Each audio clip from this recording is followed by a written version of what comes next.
questioning for Coach Herman. Or one of you guys is favor or admire. Jared, back to our right. Hey, Tom, just want to ask you about your quarterback situation right now. Did anybody in your 6 practices maybe take a step forward from that group? I think it's telling that through 6 practices, Cardell Jones is still getting the majority of reps with the ones.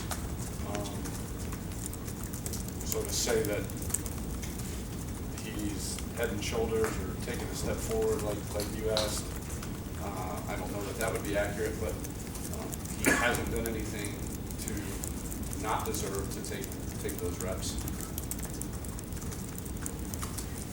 Front row, Bill.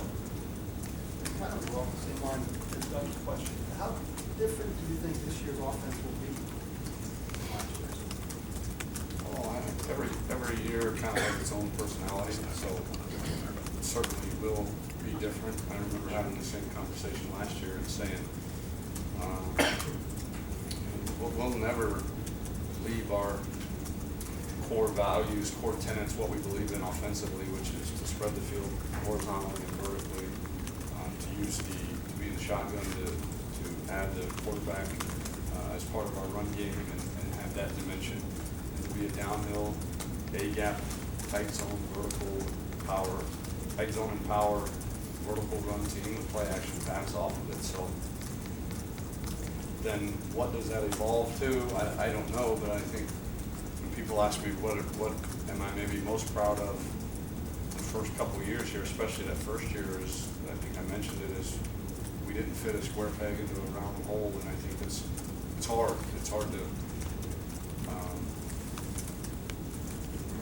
say, well, or not say, this is our system, this is what we do, so we're going to do it because that's what we know how to do. When you got to figure out what everybody can do, what they do well, and try to mask the deficiencies while you're improving them, and yet play to the strengths. So where that's headed after 6 spring practices, I have no idea, but it'll be different. And again, it's early, but give your capsule view of how the running backs and wide receivers specifically shaping up. Good. I don't know. Strong to quite strong. Guys that are kind of taking that step and saying, okay, he's him. I walked in a little bit on Coach Myers, and I think moving Devin Smith around a little bit, we've done that. That might help him in his development and allow him to utilize what he does best. Obviously, Dontre is playing well, and we haven't even done some of the stuff that we're planning to do with him in terms of getting him in the backfield and getting him some running back touches. And then, Corey Smith, he got a chance to be the best one of the whole group if he plays consistently. Super talented kid that we can continue to pound home how talented, what that talent can be to himself and us as a team. And then running backs,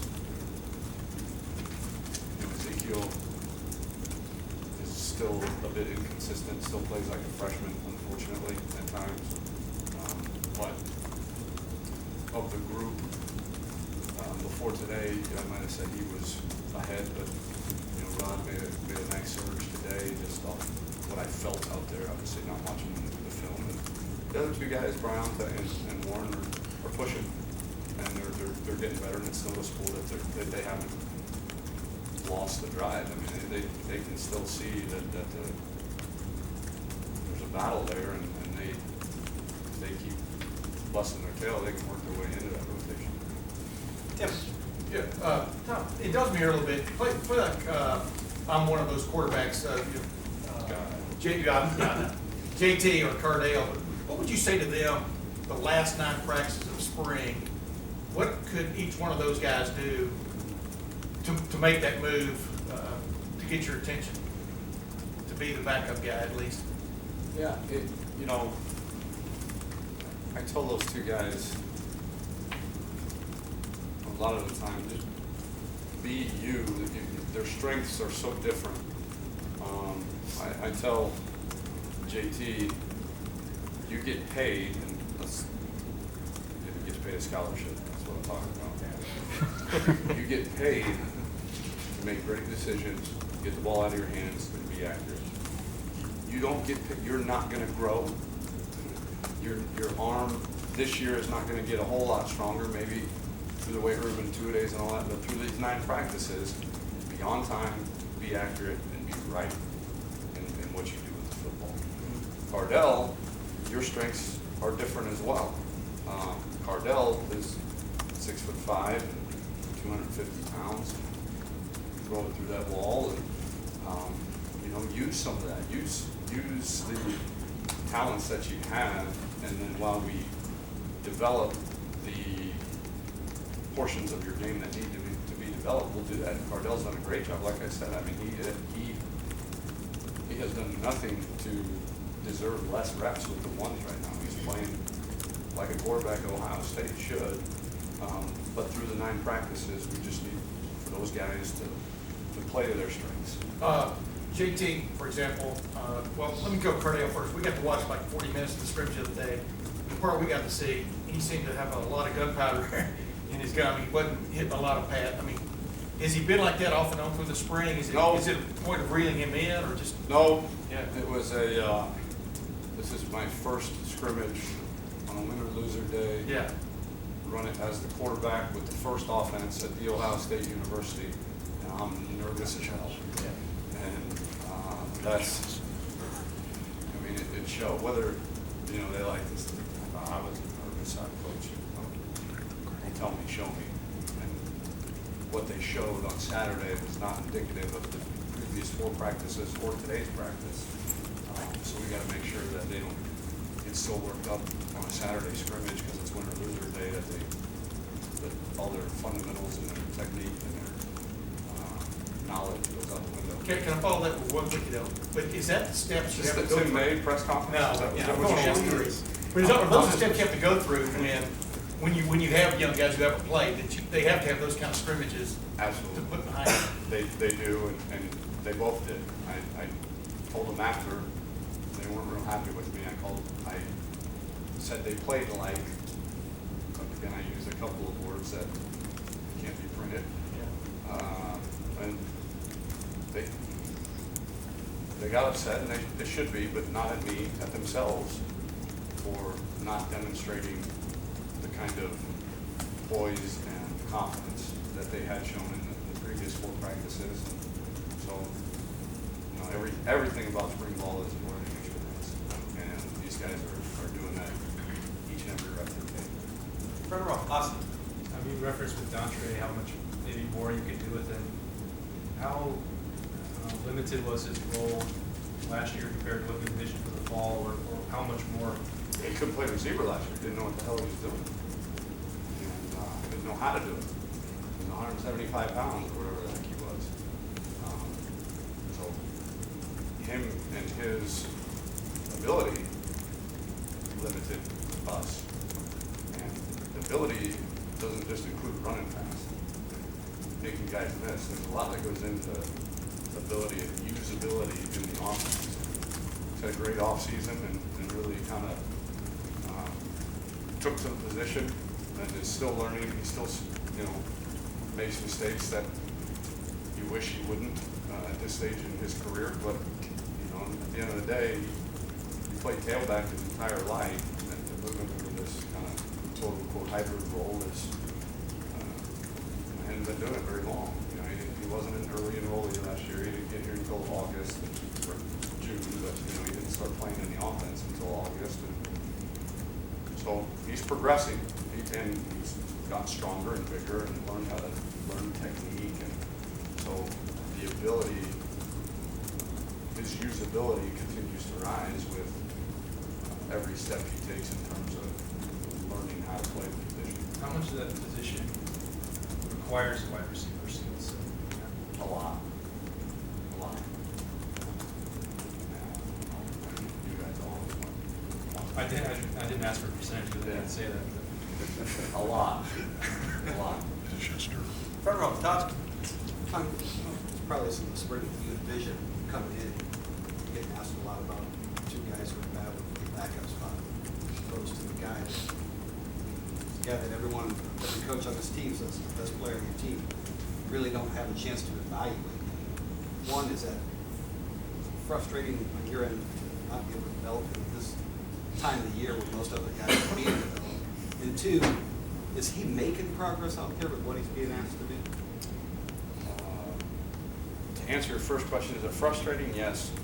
But I think if you dwell on what you can't do with him, you forget, or maybe you don't do justice to the things that we're trying to do with him and for him to improve his game, which is a camera on his hat, and we've watched that video, and if there's an issue there, I'll talk to him about it tonight.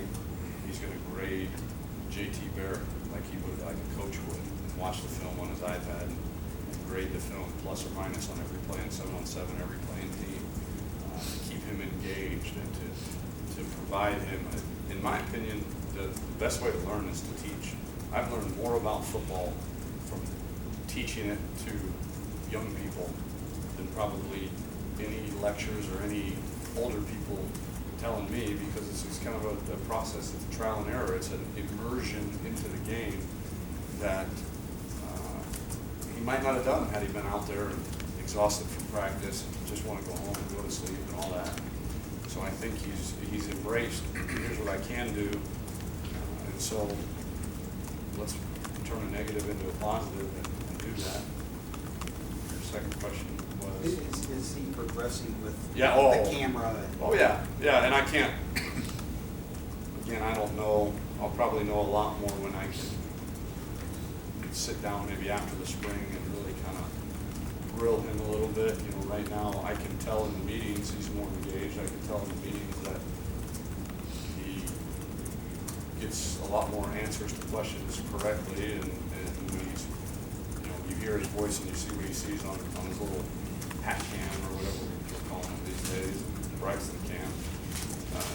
He knows what he's doing, and he can communicate the game. And I'll say this again, Braxton, in my opinion, has always been very football smart.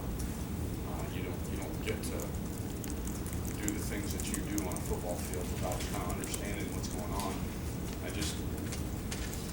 think speaking the language like a coach was very, very foreign to him, and so we're trying to develop that as much as possible, because you could ask him questions, and a lot of times you get to the, I don't know why I knew, I just knew. Kind of answer.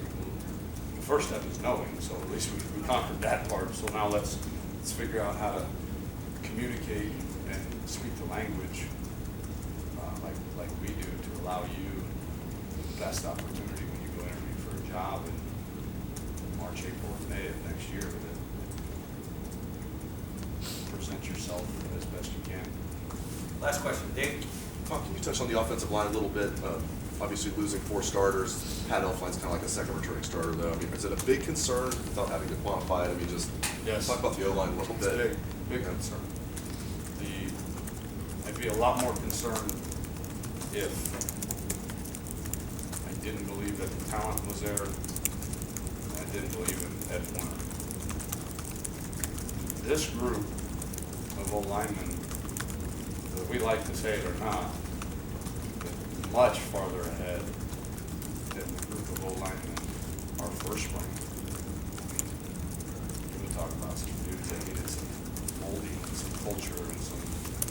Ed Warner basically took the weakness of the offense and within 24 months, less than 24 months, turned it into absolute, hands down, not even close, strength and backbone of the offense. And so, last I checked, Ed Warner's still the offensive line coach, and we're farther along in that room than we were at this time 2 years ago. Is it frustrating a little bit that it doesn't look like it did in 2 days last year? Yeah, I mean, it is, but I think when you take a step back and have some perspective and understand talent that's in that room, and then the guy that's coaching them, confident in the future.